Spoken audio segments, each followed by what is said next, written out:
Hey guys, welcome to No 2 Gaming. Make sure you click the subscribe button, turn on the notifications, and like the video if you like the video. Remember, if you don't, your desires will always draw you to more desires. Now let's hop right in. Yeah, it's definitely like a pain. I'm trying to deck online right now, and I literally just opened all these cards that do nothing. Anyway, sorry for talking your fucking ear off. I'm ready to do the deck profile whenever. Sure, no problem, that's fine. Let's go through it then. Alright. So, start off with, for your hand traps, you chose 3 Ash, 3 Crow, and then the 3 Imperm. Is there any reason you prefer those cards? I was also playing 3 Veiler, but I cut them for the Cosmics just because sometimes you lose to Floodgates, and also sometimes you lose to, you know, the Eldritch stuff, or just whatever. Back row's pretty, even in the mirror match, sometimes the Cosmic comes up. But anyway, so as for the hand traps, Ash, DD Crow, and Impermanence are like by far the best hand traps of the format right now.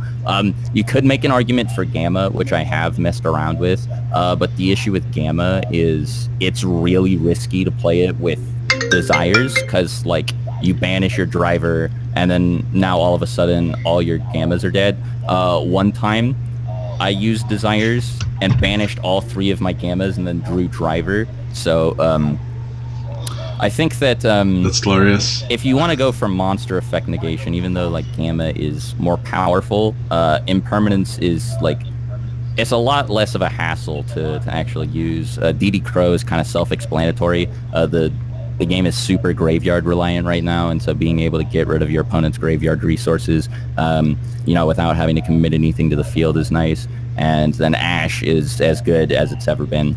You know, just stop anything relevant, really. Sure. And then with the Pankratops, were you planning on going second, or was that just another card you wanted to draw in case you had to go second? This is not a go second deck. I mean, like, it can go second, but like it's not built to go second. The Pankratops is there, like you said, in case you end up drawing it to go second, or even like later on into the grind game. It's really rare for you and your opponent to have the same number of monsters, because most of the time you're just sitting on a Dryden. And if you have more than just Dryden, it's usually like just Mega Clops and also Dryden, in which case you've probably won the game anyway and you don't need the Pankratops. Like, I've never drawn Pankratops and been like, oh man, I really wish this card was something else right now. Like, it's always come in really handy. Yeah, card is really good. It's kind of sad to see it at 3 or at 1, because it's honestly not that broken. It's a big beater, but it's just a weird hit. I think they did it to push other cards like the new Lightning Storm Nibiru, evenly for doing second. If it was at 3, I would absolutely be playing 3, but you know, it's not. Rest in peace. So for your Zodiac lineup, you have the 3 Ram, 3 Ram, Rapier, Thoroughblade, and Whiptail. Is there any reason you decided not to run Bunny Blast? Just because cycling that Barrage back is really nice. The issue with Bunny Blast is I was thinking about it, but I originally had Bunny Blast in here. I also messed around with Cataroost. It's been a little while since I played Cataroost, so I don't remember what its destruction effect is. But it's like shuffling the deck. It's not that great. The thing about Bunny Blast was, like you said, the effect to add Barrage back is really nice, but that's only relevant when you have Bunny Blast. You can blow it up, and you can also add Barrage, and you've also like already activated Barrage. And like too often I would like banish Bunny Blast with Desires, or banish the Barrage with Desires, and like sometimes, you know, late into the game I'd need to top deck something good, and then it would be like just Bunny Blast. And like the reason I cut her was because I couldn't afford to cut anything else, and I needed to make room for Pankratops, and Pankratops is just so good, like so good. Bunny Blast, this is less important, but its stats are like really bad, and you'd be surprised how many times you know, you find yourself really wanting your Dryden to have enough attack to clear something off of the field. So Bunny Blast is nice to have, but if I had to pick between it and Pankratops, then, like, you know, definitely I think Pankratops is the superior call. Yeah, sure. That's definitely fair. Is there any reason you chose not to run Scapegoat in the deck? I know a lot of people are on that. Yeah, so I don't want to play a 41 card deck, and I just didn't have room for Scapegoat, and like I've considered it, but like every time I've drawn it, it's not been like incredible. You know what I mean? Like it is nice to be able to stall for a bit, but like for example, against like Adamancipator, Scapegoat won't really get you anywhere. They'll just blow through your whole board, and you'll kind of be back to where you started.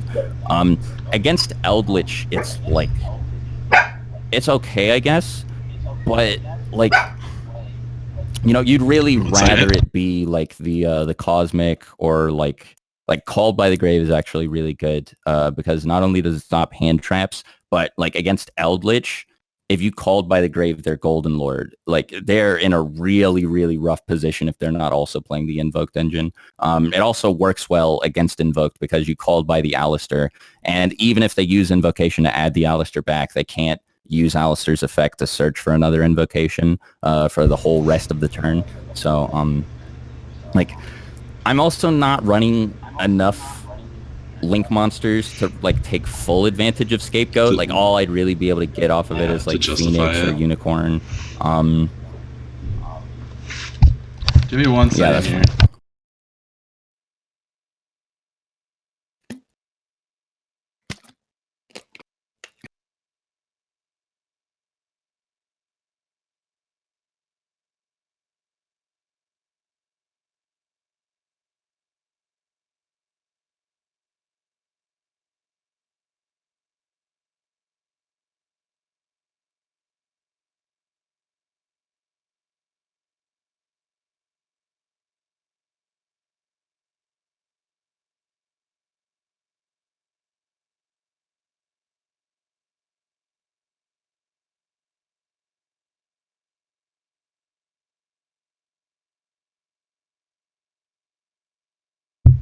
Alright, sorry about the pause there. No need to worry. You're all good. So then you got the 3 Call by, 3 Cyclone, that seems pretty standard. Same with 3 Tenchi. Why'd you decide to play 3 Pot? Did you just really need that recovery? The 3 Avarice? That is by far the best card in the main deck. Like, it's so good. Not only do you get to recover your Trident, which is like crucial in the grind game, but you also get to draw 2 cards off of it. And it's not once per turn either. So, like, if you draw 2 Avarice, one thing that you can do, something that I do pretty regularly, like not every game, but enough games that I'm like used to it, is you can Avarice at the beginning of your turn and then like leave Ram Engrave and then do the Megaclops combo and then Avarice again now that you've done the Megaclops combo and you've just drawn 4 cards and lost nothing for it. It's like, it's so insane. It does suck sometimes when you open 2 or 3 Avarice in your opening hand and like you can't do anything with it, especially going second. But that doesn't come up enough to really be like a huge deal. Pot of Desires I've considered cutting a handful of times because like the draw 2 is really nice, but like I just want room for more stuff. Generally though, Pot is really good every time it resolves, like being able to draw 2 and sometimes being able to draw into an Avarice is always fantastic. But as you saw in the feature match, it's susceptible to Ash, and if you don't have the Called by in your hand, getting a Pot of Desires ashed late in the game can be really bad. Like if that had been something else, it probably would have been a lot better. But usually whenever Desires resolves, it's like insane because every card in this deck is super powerful. So being able to draw 2 of any of them is really nice. And you have the Barrage. Can't cut that. Just standard. Yeah, that's way too good. We already went over Imperium. 3 Strike. How have you felt about that? I wouldn't play any less. So It's good against like pretty much any deck in the game. The two big ones, of course, Adamantipator and Eldritch. Strike has saved me from a Golden Lord effect so many times. Like when they pitch him and like Conquistador or whatever, having that set Strike there to save your Trident is so good. And then Strike versus the Rock deck kind of speaks for itself, you know. Being able to stop any of their special summons or any of their monster effects is way too good. Like, the only thing that sucks about it, of course, is that you can't use it on your opponent's turn if you haven't already set it, so it's not great going second. But I found it being fairly useful going second, at least a handful of times when you're like playing a more grindy game. If your opponent sets up like a full Adamantipator board against you, then going second, this card is worthless. But it's so good going first that you can't play, like, you can't not play it. I was playing Judgment in its place at first, but it being able to stop monster effects, like, for example, the Eldritch from hand one, is so good that I think it's a lot better than Judgment, at least for like a main deck call. Strike is insane. I think every single deck I've topped with in the past 2 to 3 years, I've played Strike. It's really good. It's one of the best cards in the game. Like, one of mine, I played a combo deck, and I was like, I'm just going to put 3 strikes in my sideboard for when I do it first, and I know what I'm dealing with. And everyone's like, don't do that. And I kept striking people, and they were super unprepared for it. And I was just like, Strike's so good. And then the one combo. Did you ever want more than one combo, or was one correct? But, like, I don't know what I would cut for it. And if you open combo, especially in multiples, but, like, no Zoo, for example. Like, I've considered cutting... like one RAM or something for like the extra combo, but it really sucks when you open like double combo no Zoo. And this deck already like 1 out of every like 20 games I'll open a hand that doesn't have a Zoodiac in it, and so, you know, I don't want to increase that too much. It does suck when you banish this thing off of Desires, because, you know, you could really use the recovery, and its on field effect, unlike tier 0 Zoo format, is actually pretty relevant. There are a lot of times where somebody will attack my Trident, and then I'll attach a Thoroughblade or a Whiptail straight from the deck. And, you know, or like, say, like if I'm playing like a game 2 or whatever, and I know my opponent's playing Impermanence, one thing that's really good is like preemptively attaching Ram from the deck. That way you can protect your Trident from the Impermanence. That's something that a lot of people don't know Ram can do, by the way, is you can stop trap cards that target your Zoo XZ monsters. And it's not even once per turn or once per chain. So, like, I've seen somebody, like, imperm me, and then I'll use Ram effect, and then they'll imperm me again, and I'll use Ram effect. One time, a guy used 2 imperms on me. They were already set, of course, and I used Ram both times in the same chain. And being able to, like, attach it from deck is really cool, but you kind of have to, you know, feel it out beforehand. Generally, the on-field effect is a lot better for beefing up your Trident's damage or getting the DD Warrior Lady effect. Sure, yeah. I've had some experiences too. I think before even Trident came back, before Trident came back, I won like a OTS championship with Zoo. That was really fun. Combo was always the best card for me. And then, of course, the Graveyard effect is like, it's a watered down pot of Avarice. It does really suck that they all have to be Zoos, and like the biggest stipulation is that they all have to be Zoos with different names. Yeah, so, you know, if you've got your 2 Chakanine in there, that's not gonna fly.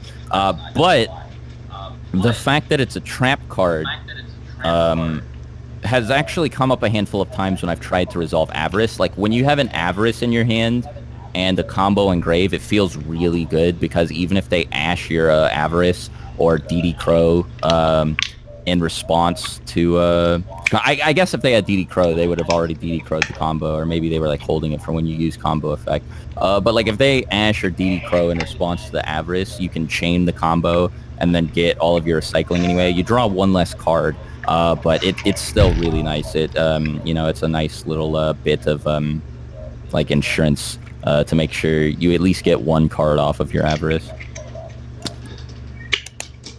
Sure. Yeah, not too bad.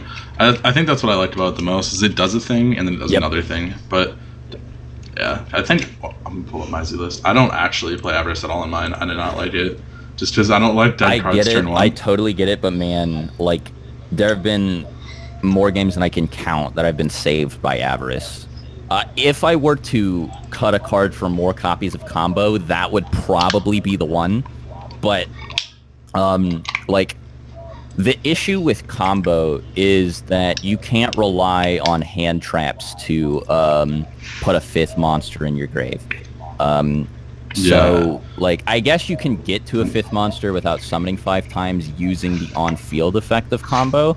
But like, when it's like when I send it off of Wrap here, I'm always like really unsure whether or not I should risk playing into Nibiru or not, you know.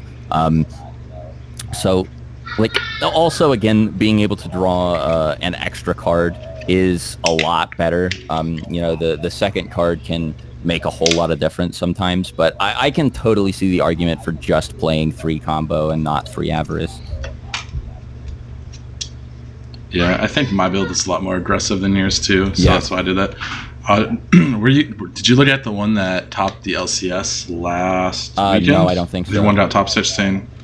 The list is fairly similar. I believe there's some slight changes, but they're pretty close overall. I don't think you can play Zoo too wrong. Pretty standard for the first like 20 cards. You run mostly the same stuff. And then looking at their side deck, what did you say the best cards in your side were? These are all really good. Nibiru's probably the worst one, honestly.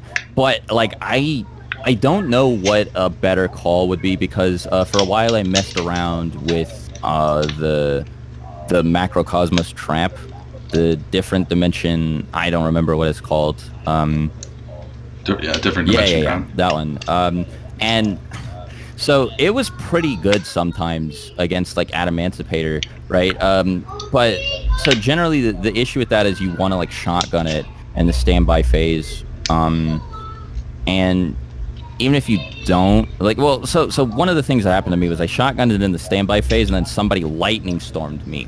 And the thing about that card that sucks is it doesn't say any monster that would be sent from the field to the graveyard. It's any monster that would be sent to the graveyard. So my Trident with 3 materials banished, all those monsters were banished. I pretty much instantly lost. And the other thing is... So note about that, quick. When XYZ materials are attached, they do not go to the graveyard because they're not considered monsters on the field. They are XYZ materials. Oh, okay. That's what I thought too, but the guy like insisted that it was the other way around. Either way, my Trident got banished. I had that come up too for me, and I had to call a judge on it, and the judge was like, "No, they're definitely not considered monsters while they're XYZ materials." Cool. That'll help me out going forward, but still, I guess then I might actually replace the Nibiru with different Dimension Ground then, because, but Nibiru is really good. A lot of times, like, it sucks against the rock deck because they can just use it to make rock plays, but like, if it makes a rock monster. A lot of them now are making boards that can't really recover from getting Nibiru, like specifically the Mecha Phantom Beast combo, where you summon the 3 tokens and then you use them to make a bunch of synchro monsters. That one is like really susceptible to Nibiru right before they make all the synchros, because at this point they've used all their extenders and stuff. It's also good against a handful of like other combo decks like Salamangreat. It's really good against Salamangreat. Dino, it's like, it kind of, I don't know, I think it underperforms against Dino because they can miss you, and then it doesn't really matter because Nibiru can only be used during the main phase. You can't use it during the battle phase. So like, against Dino, it's not great, and against Adamantipator, it's like okay. So again, I might consider cutting it. I'm not sure. The decks that it's good against, it's really good against, like Salamangreat. If you Nibiru them, they just like lose instantly. But I don't know. It's definitely worse than the other cards here. Dark Ruler, Lightning Storm, and Evenly are all insane. I played against 2 Adamantipator and lost to both of them. Now, In my defense, one of them got top 4, the other one came in 6th place, and the guy who came in 6th, it was pretty close. But anyway, so like Dark Ruler being able to negate all monster effects, and they can't even negate it. Like you don't even have to bait out something before Dark Ruler. So like even if they have a Boral Savage, even if they have an IP, you don't have to worry about it. Lightning Storm and Evenly versus that deck are only really good if you open them together or with Dark Ruler. But I mean, like if you do open any 2 of these 3 together against a combo deck, it's pretty much game over because like some of them can recover from it, but a lot of times they've used so many resources to set up their board that they're going to be really hard pressed to play through that and any other disruption that you have either on the field or in your hand. And then Judgment, like for going first, I'll usually take out like Pankratops and maybe like a Cyclone or 2 for the Judgment, and just having it and potentially a Strike on your field going first. Like there aren't a whole lot of decks that can play through it, and you know, potentially some other hand traps in the hand, plus a pop with Dryden. I mean, like these 4 cards here are all really good. Nibiru's okay, but I wouldn't be able to pick a favorite out of all of them. Yeah, I would say they all made pretty good sense as side deck cards. I think a lot of the side decks are pretty close to the same now.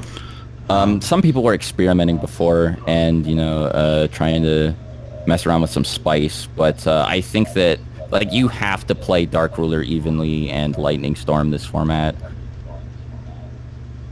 Yeah, somewhere within your deck, I know.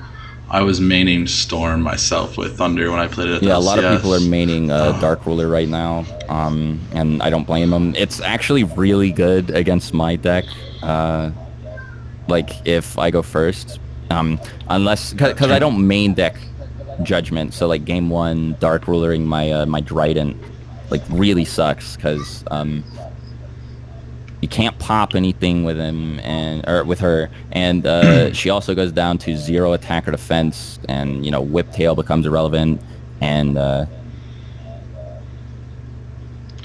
yeah, there's just not much you can do. Dark Ruler's a really strong card. It's kind of gross.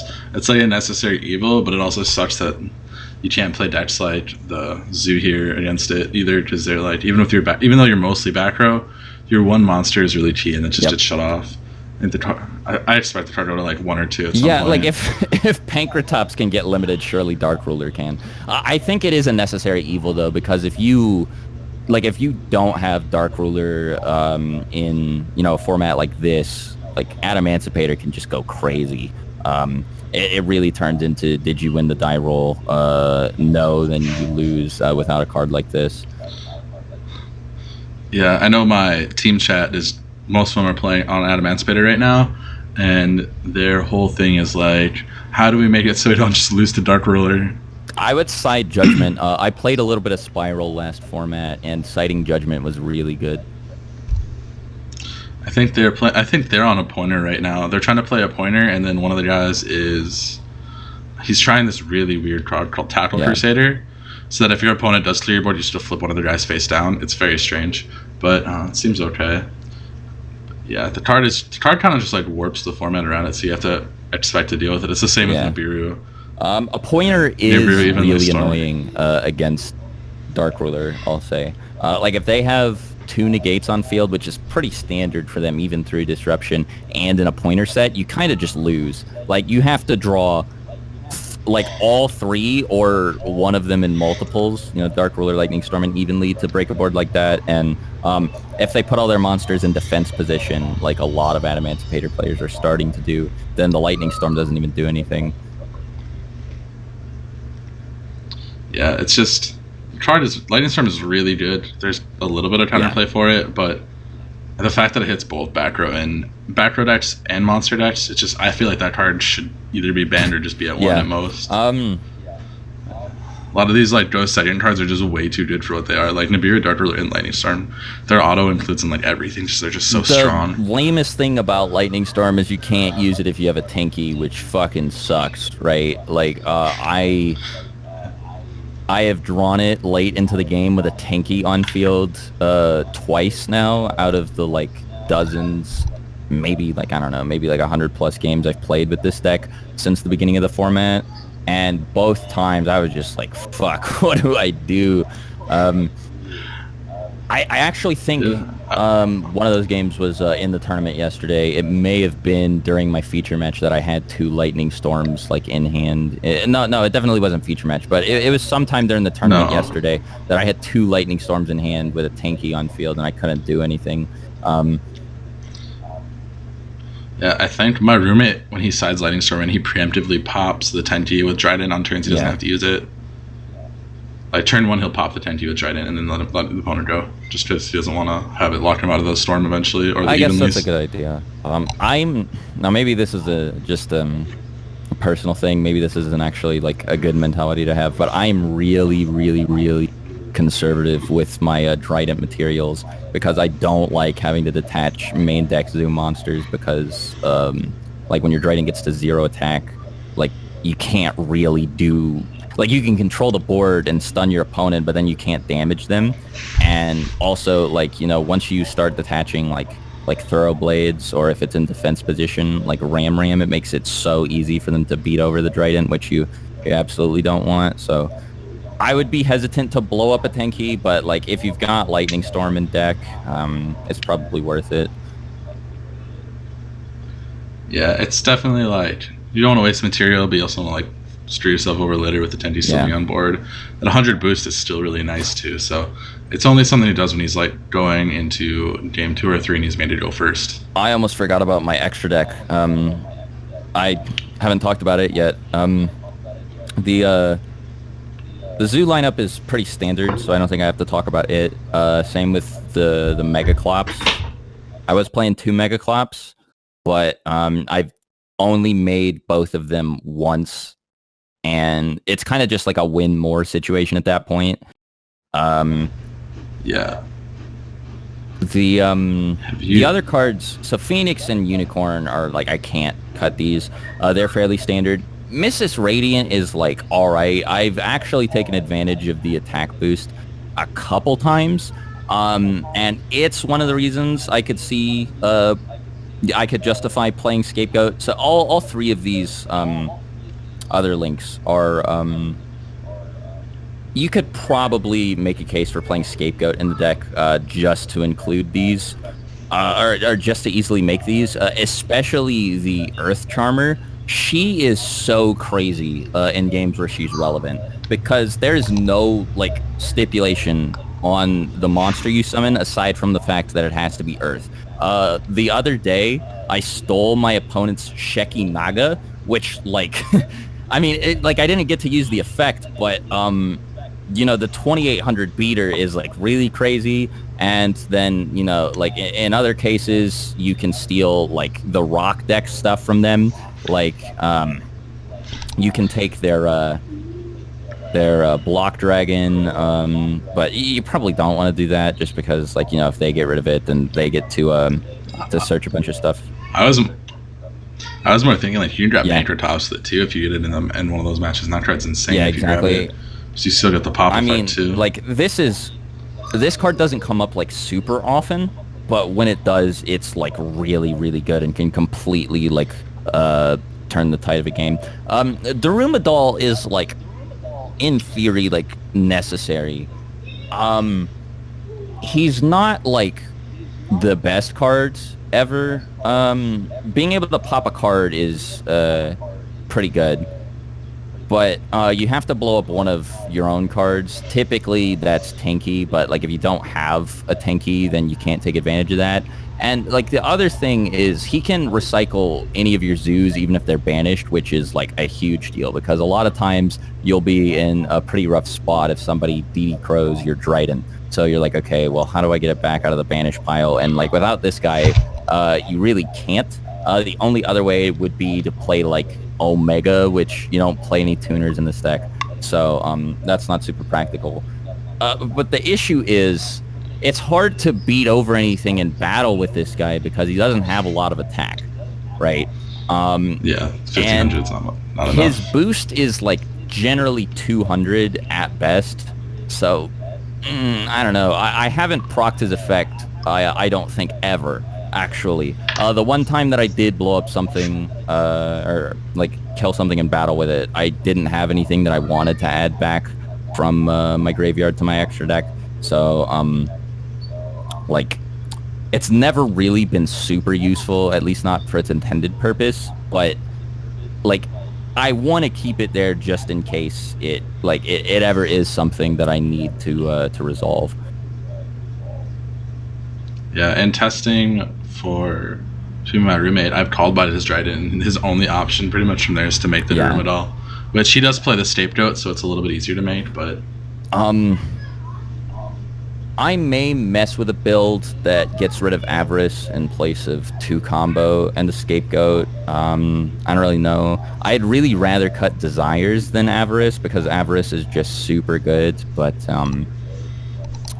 that extra card can be make or break sometimes early games. Like, so the thing is, if I play Scapegoat, I'd probably want to play Avarice in the deck because, like, you know, being able to, like, draw Scapegoat off Avarice would be crazy. But, you know, I don't know. I'm pretty happy with this list. I don't think that the deck itself is really that bad. The only time it feels shitty is when, like, you don't draw any disruption and your hand is just, like, full of zoos, which happens occasionally. It actually happened in one of the games where I was playing against Astral, the Adamancipator player that got 4th place. The only reason I lost one of the 3 games was because that happened. Like, I just wasn't able to stop him for his full combo, and I knew that I would have if I had, like, you know, anything like Crow, Ash, Strike. I even cited in my 3 judgments, and I just, like, I didn't have any way to you know, to keep him from doing his thing. But other than that, I feel really comfortable with this deck. There aren't a whole lot of cards that I open and, like, I'm just like, oh, I really don't want to see this right now, aside from, like, Cyclone, because, like, I'm playing a lot of Adamancipator, both on ladder and yesterday in tournament. I didn't really play any Eldritch, but I know the one time I run into an Eldritch player, I'm gonna regret not having the Cyclone in the main deck, or you know, worst case scenario, if I run into a Mine player or anybody who happens to play Mystic Mine in their deck. If you don't have Cyclone, you kind of auto lose, especially with Desires in your deck, because they can just deck you out. So Cyclone feels necessary, but I really don't want to run it. But yeah, other than that, I'm, like, really happy with this. I don't really want to cut any cards because I use all of them, aside from maybe Nibiru. They've all really pulled their weight. Yeah, I mean, as long as you're having success with it, that's all that matters. In the end, if you're able to win with it, you're able to win with it. And we know the deck is getting, like, some results, at least online. We see that LCS top 16 out of 250-man tournaments, especially with a stack. I mean, obviously, like, good. Yesterday I didn't do super well, but 2 of the 3 people that I lost to, I guess maybe their results make up for the fact that I underperform at this. I don't know. Sometimes it's your day, sometimes it's not. It's just that's just the nature of card games. You can increase those odds, but if you're not playing the best deck. Yeah, exactly. I will say this deck does have a pretty rough Adamancipator matchup just because of how much disruption they can play through.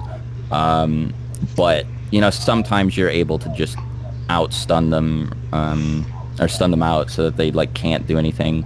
But, like, generally when I see my opponent, like, summon a Doki Doki, I'm just like, oh, fuck, shit. What do I do? I really like the way the deck plays, though, and pre-Secret Slayers, I felt like it was really good, but, you know, right now, like, if you're looking for a deck to play purely for results, I wouldn't recommend playing Zoo, but, you know, if you like the playstyle, I don't really think you can go wrong with a build like this. I guess it just, like, there's a lot of variance involved in whether you open up hand traps or not, like I was saying, but I'm really happy with this, like I said. Speaking of that, you said you can't go wrong with it. Do you like to play style this deck? I know we kind of got bored of it because it ends up being the same thing over and over again for a lot of turns. Where, like, you're just sitting on a Trident and popping, and then you're just kind of, like, holding out until you can either Meta Collapse or just, like, it is push for similar, damage. like, if you look at it like that, but I feel that a lot of combo decks are pretty samey too. It's just, you know, make your thing and then like, and don't get me wrong, I love playing combo decks. Orchest was one of my favorite decks of all time, and same with 2017 Pendulum Magicians. But I don't find this deck to be to get any more stale than like doing full Orchest combo and then just seeing if your opponent can play through Crescendo. I think this deck is pretty interactive because you have to know when to flip your traps, what to ash, when to drop a DD Crow, what to pop with Trident. And so even though like a lot of times your first turn fields will look similar across different games, the order, like the individual interactions with your opponent are typically very different.